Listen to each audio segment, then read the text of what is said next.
నమస్కారం. Local TV news కు స్వాగతం. ప్రజావానికి వచ్చే ఫిర్యాదులను నిర్లక్ష్యం చేయకుండా ఎప్పటికప్పుడు పరిష్కరించాలని జిల్లా కలెక్టర్ ఆదర్శ్ సురభి ఆదేశించారు.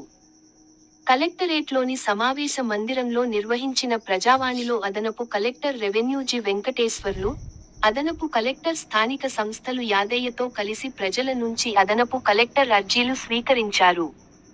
ఈ సందర్భంగా కలెక్టర్ మాట్లాడుతూ ప్రజావాణి సమస్యలపై ఎప్పటికప్పుడు స్పందిస్తూ, ఫిర్యాదుదారులకు తగిన సమాచారం అందించాల్సిన బాధ్యత అధికారులపై ఉందన్నారు.